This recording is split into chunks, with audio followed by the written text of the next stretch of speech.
È da quasi un anno che non postavo più nulla su YouTube.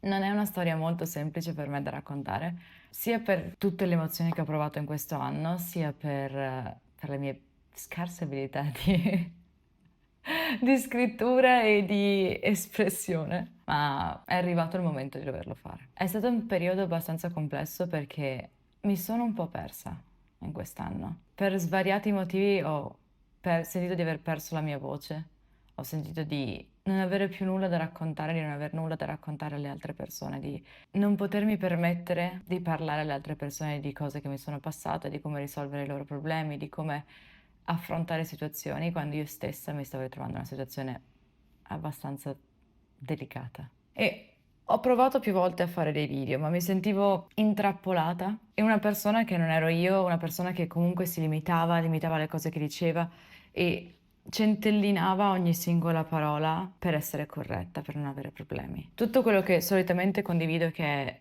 a mio parere, abbastanza genuino e onesto, non sentivo di poterlo far uscire, non sentivo di poterne parlare. Quasi come se avessi paura che il mondo potesse vedere quello che effettivamente stavo passando, quello che effettivamente stavo affrontando, quando la mia idea era... In generale, di solito io quando devo affrontare qualcosa di personale, cerco di tenere le persone lontane perché uno mi è difficile affrontarlo e quindi raccontarlo alle altre persone mi è sempre difficile e pesante. Due, perché non volevo avere la costante domanda: ma come va? Come stai? Cosa sta succedendo? È un po' il mio modo di affrontare determinate cose e spero tu possa capire. E in più c'è questa cosa che per me YouTube è sempre stato molto meno genuino rispetto a Twitch. Perché su YouTube ho sempre visto questi video fantastici, super costruiti, con gli script, con personaggi, con sfide, con persone sempre iper esaltate e non mi ritrovo troppo a costruire video. Questo non vuole assolutamente togliere nulla a tutti quelli che ci riescono, anzi, minchia, bravi.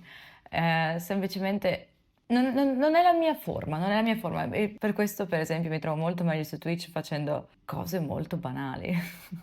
Faccio viaggi e mostro quanto posso essere idiota in giro, dimenticandomi chiavi, dimenticandomi il telefono o dimenticandomi di accendere il computer, ma preferisco mostrare una parte di me molto più naturale e genuina piuttosto che 10 tips su come essere più produttivi. Poi sì, posso darti i consigli che vuoi sulla base di quello che ho imparato io, ma non mi sento in nessun modo un guru, non mi sento per niente in grado di poter dare consigli a qualcun altro, soprattutto perché vedo come la mia vita sta andando e sì, sta andando bene, non mi posso lamentare, ma allo stesso tempo non penso di potermi permettere di dare consigli a qualcun altro. Sto cercando di sopravvivere anch'io qui. Cioè, su Twitch è tutto molto più immediato, più umano. Sento di poter essere tranquillamente me stessa senza nessun tipo di limite. Non ci sono cut, non ci sono cose da rifare, non ci sono... Quello che esce, esce.